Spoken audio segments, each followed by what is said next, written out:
everybody, welcome back to my channel. It's your girl Whitney, and today we are back with another tip. Yeah, let's call it that. Let's call it like a tip. Today we're gonna talk about the 5 different ways that you, baby girl, just might be codependent. Now, while we're sitting in our homes by ourselves, while we're quarantining, while we're doing a little bit of self-assessment, today I wanted to come to you and to talk to you about the 5 different ways that you may be codependent as opposed to in love, or as opposed to in like, or as opposed to actually needing that individual. So if you guys, feel like you resonate with some of the things that I'm going to be talking about today, leave it down in the comments below. Let me know what you think about that. Or if you don't want to put yourself on blast, because that's definitely putting yourself on blast, just think about it for a little bit. I come on this platform to get the mind going, to get the gears moving, so that way we can kind of be a better person than what we were yesterday, right? Like, anybody who knew me back in the day, if they still hold me to those standards, they don't know me at all, because each and every day I'm moving, each and every day I'm trying to be a better person than I was yesterday. So with all that being said, while you guys are, wondering what I'm going to say in this video, do me a favor, give me a big like if you like these type of videos, if you want more, if you want to see them, right? So give me a big thumbs up. Don't forget to subscribe to my channel so you never miss when I post a new video. Also, don't forget to turn on your notification bell so you never miss when I post a new video, because if you like videos like this, how are you gonna know that they're coming? You gotta subscribe, guys. One thing that I wanted to point out is that I do have a segment on my channel called A Writer's Scope. I don't know why I forgot the name, but in A Writer's Scope, you send to me whatever problems it is that you're going through, whatever things that you need my advice on, and I will help. Point of this is to give a third party's perspective, so that way you know, or you get some help in any way that you can. You know that done everything that you can in this sort of situation, and you just need some more help. That's what I'm here for. I always reiterate that my word is not the law. I just want to help you guys in any way that I can, even if it is just one person. So we got all of that goodness out of the way. Let's get into this video. I want to first define what codependency is, so that way we are all on the same platform, right?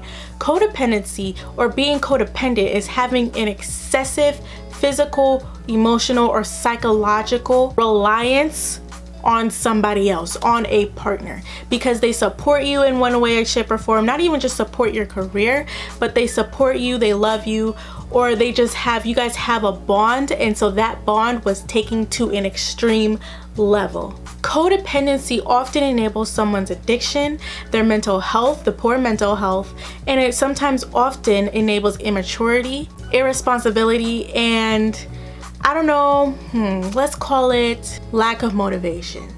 5 ways that you might be codependent. Number 1, you are more afraid of losing your access than the actual person. This one is very hard to discern sometimes. If you're not as aware of what's going on or anything like that, you may kind of confuse it for love, and that's because you like the fact that they have their own place and you don't. You like the fact that they give you food and you don't have a working kitchen. I don't know, there maybe you live in a situation to where, let me talk about my situation. I was codependent at one point in my life, where the reason why I was so codependent is because I lived in an area that was very I was very blessed. I don't want to say I wasn't blessed, but because I did have a roof over my head. However, I lived in an area that was infested with roommates that weren't paying rent. Let's just call it like that. I was investing time, and even though I wasn't paying rent, I had the ability to pay rent. However, these individuals, these little tiny things that got in like the cabinets and stuff like that, that's as far as I'm gonna go, they decided that food was there, was how they were going to let us know that they were there. There was they were everywhere. They crawled up the walls, son. I'm not even gonna talk about it, but things like that, I became codependent because I couldn't cook in the kitchen, because if I made a meal, they would get in the meal. Oh, sorry, flashback. they would get in the meal, right? And so I couldn't cook at my home, or I didn't feel comfortable cooking at my home, especially if the meal was just going to get ruined. So oftentimes I would have to cook and eat immediately. So I cooked when hungry, and that schedule didn't really work for me because I was at school, I was at work, I was doing something, right? Like I was busy throughout college, and I became codependent in a sense to where I had somebody who had their own place that didn't have roommates who weren't paying rent. So with that, I became codependent on that. I didn't realize that I quite often went over because I was able to have a meal. Even if I was mad at them, I would want to make things better so that way I can be able to eat that night. Even though saying it like that doesn't sound bad, like you're just like, well, you're trying to get a meal, and it's not even like they're paying for it or anything like that. It's not even like you're using their groceries, you're just using their stove. What's bad about that? Why couldn't you just tell them you need to use their stove? Because then you come off as using people. And I kind of want to draw the line that codependency and using people are slightly different. Now let me make this make sense, because it sounds like if you're using someone, you're slightly codependent. You can be using someone, but you don't have to be codependent. And let me make that make sense, because you can have everything, right? You can have everything. I don't want to say everything, but you can have enough to where you're good. Like you have your own place, you got this, you got that. You don't need to pull something from somebody else. You choose to, right? And even codependency, sometimes you don't even realize that you're codependent. Sometimes you don't even realize that the reason why you're hanging out with someone is because they have that access. Quite often with codependency, you don't even realize, sometimes you don't really realize that you're hanging out with someone because there is a lack thereof. So codependent, someone is lacking something here, whereas using somebody, they don't always have to lack something. Like there could be a scenario where someone is using someone and they know that they lack, but the thing that I'm trying to make the line here, because they're very closely related, is that one oftentimes isn't really known. Like you don't really realize that you're codependent, whereas the other one, you're more often aware that you're using them, but you sometimes don't want to admit it. Does that make sense? Because I can be aware that I'm using somebody, but I'm still going to do it, but I'm aware of it, I'm conscious. But codependent, I don't really know that I'm being codependent. I just think that, oh, I'm just hanging out with this person, and while I'm there, I could also cook a meal. That's awesome, right? But then like when it comes to problem is when you're upset because you're like, they don't want to hang out tonight. Now what am I gonna do? And the first thing that comes to your mind is, now what am I gonna eat? You feel me? Oftentimes codependency is an emotional pull, right? Like you wanting to hang out with somebody because you like that emotional connection that you have. You like being in a space with somebody else. You like having somebody as opposed to having that individual person. So when you're codependent, you could be hanging out with people just because you like that connection. You like being around others. You don't like being alone. So you would hang out with just anybody. Does that sound familiar? I don't know.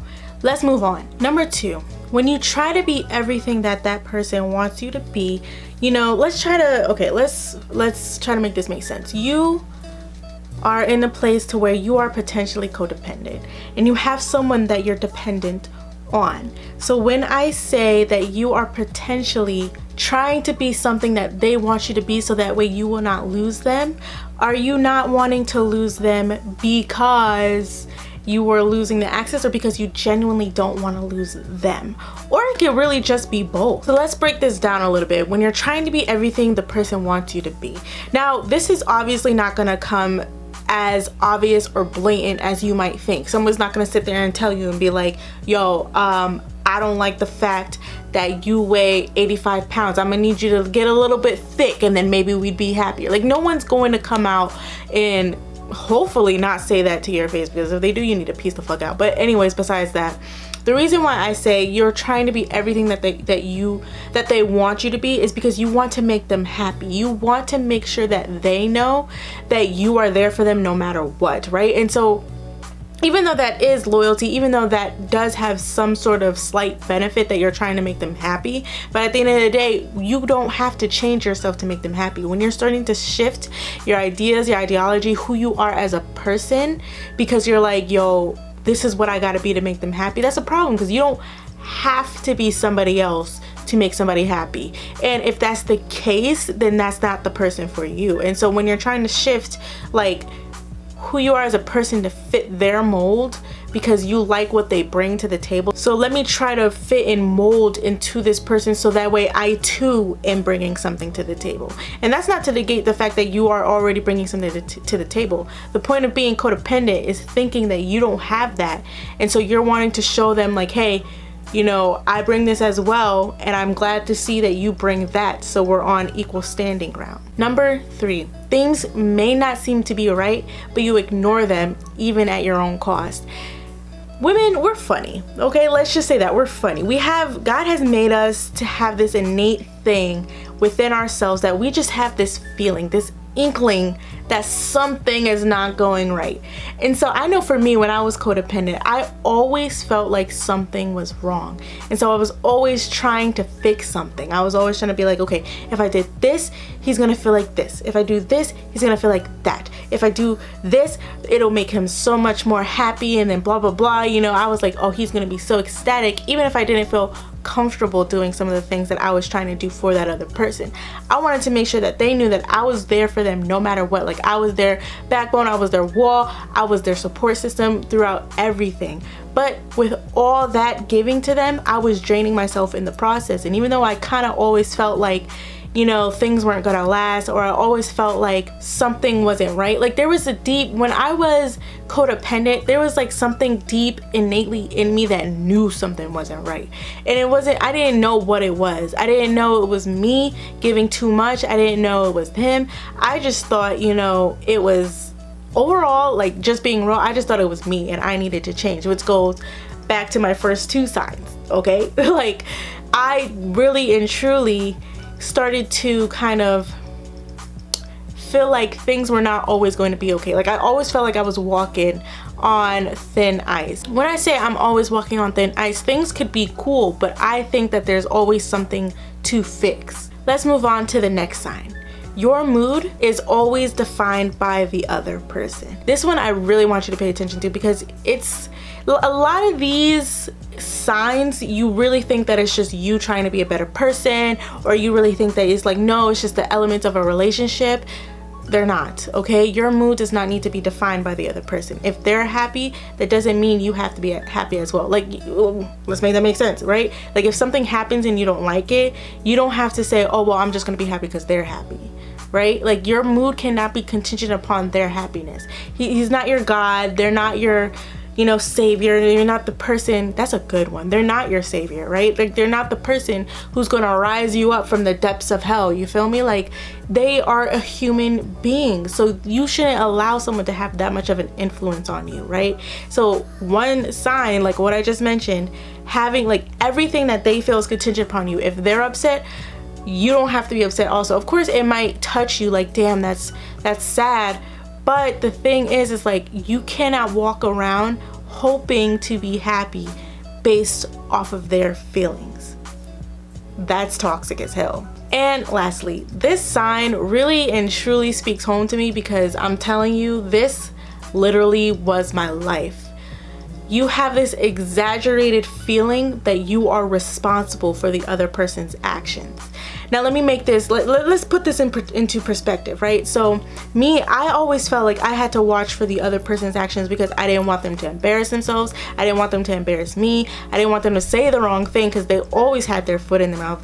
They were labeled as an asshole and they liked that. And I was like, oh damn, like now I gotta, like, you know, like he was saying random shit to my family. Like, oh my God, I was like, yo, you can't say that. You can't walk up in my mom's room and think that's okay. I understand we've been dating for a minute, but you can't do that, right? Like, and I always felt like I was always on the defense because I never knew what was gonna come out their mouth, right? And so the reason why this is an element of codependency is because you want them to fit. Even though you feel like yourself that you're fitting into this box, you don't want them to deviate from that box, because then you have to remold yourself in a separate box over and over and over again because you're codependent. That's where the toxicity comes from, because you do not need to fit within the walls of what they defined you. And how many times are you going to allow yourself to be treated that way? You know what I'm saying? Like, how many times are you going to switch up to be something else? How many boxes are you going to have to fit into? Because as they're growing, they're going to probably want different things, and then as you're growing, you're going to probably want different things. They're going to clash, and what are you going to do? Forget about everything that you want, everything that you've built? Like, being codependent is the most toxic thing that I can, well, not the number one, but it's very toxic, because you are forgetting yourself. You're negating who you are on the inside. You're doing yourself a disservice. Thank you guys for joining me today on this beautiful help self tip. You know, codependency may not seem like the most terrible thing in the world. It may seem like, oh, well, maybe you're just loving them and also their assets. But the point of codependency is the fact that you are, like how we defined it earlier, excessively pulling at them because you have a lack thereof, right? You lack the physical attention, the emotional attention, the psychological attention. And that's something that's really serious that you really need to take into account. You need to get help for that, right? And that's not to say that like you're damaged or there's something wrong with you, right? But it's not fair to the other person to be so codependent to the point to where you're not able to, or anybody else is able to figure out where they start and where you end because you're so stuck far up there, you know. So it's just like, the point of me saying all of this is because it's quite often that we forget to remain who we are as a core, especially when you fall in love young. You just want to make them so happy that you tend to fall and cross over the line, right? Like, it's not something that I want you guys to beat yourself up over. Like, I just wanted to make this video so that way I could show you the signs and let you know that this is what being codependent is.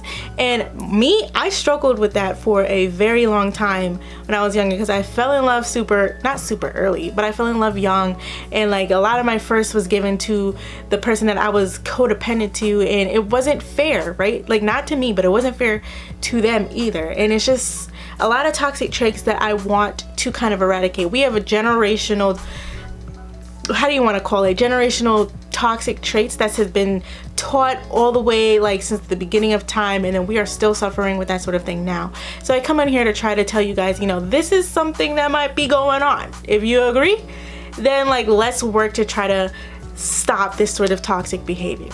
So thank you guys for joining me today. Don't forget, my name is Whitney. Don't forget to like, subscribe, and turn on your post notifications so you never miss when I post a new video. Thank you guys for joining me today, and I'll see you next time.